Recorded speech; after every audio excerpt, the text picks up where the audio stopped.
Let's head to the voicemail of Truth and Reason.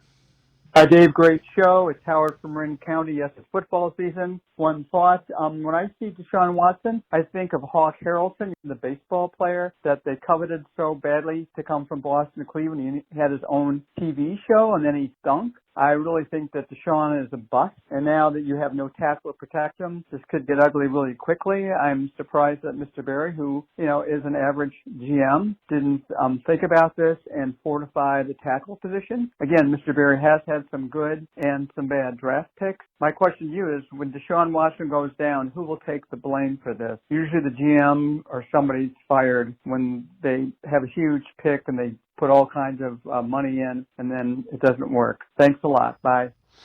As always, appreciate all of the voicemails. Casey, when I think of Watson, I know he hasn't played well. I know right now the trade swings immensely in the favor of the Texans. But again, I keep coming back to this. 3 years he was a Pro Bowler. He was mentioned in the same breath. He didn't really have a significant career-threatening injury.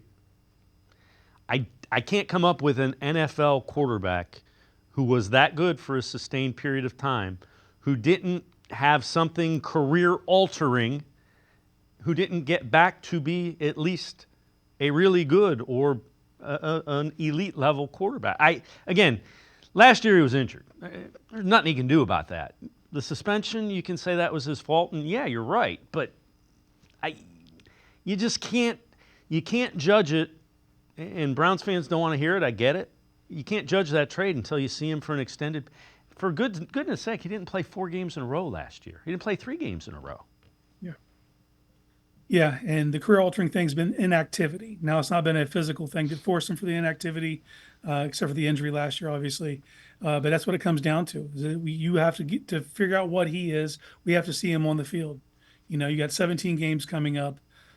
You got to hope and pray that he at least give us 16 so you know what he is. And every season that he's played in the NFL, he started a little slow, so I know people are going to be frustrated, but he's always gained over the course of a season. Now, he hasn't had that opportunity in Cleveland because it's been start, stop, start, stop, start, stop. For him, it's primarily health. And if he does that and he gets to the end of the season and it's another failure to launch scenario and you want to call him a bust at that point, I'll entertain that.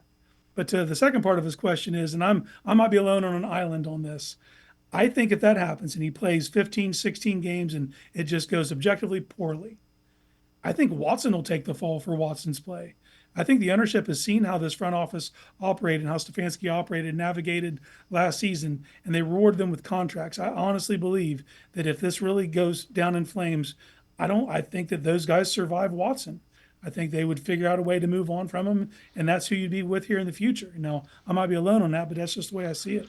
I agree with you. And again, think about the mindset. The mindset when you go out and do that trade is, we don't have the quarterback to take us to the Super Bowl. You're swinging big.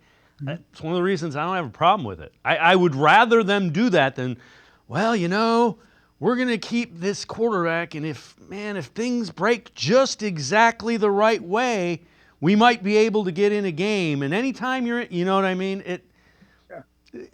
The approach that the only way you're going to achieve the goal of getting to a Super Bowl is to take swings that are huge. They tried the draft and develop. There's that whole list of like 32 quarterbacks. It didn't work. So they tried this. So far, it hasn't worked. They still got a year or two to figure it out. All pro quarterbacks in the prime of their careers don't become available. And they did what they had to do to get them. And they weren't alone in that pursuit. People tend to forget this. There was a list of teams that were doing the exact same thing, and they just didn't get it done, So I know that everything that's happened since then, the Browns are kind of living with those results. But the process itself of going after a 26-year-old quarterback in the prime of his career, I think you do that next time if it ever happens again.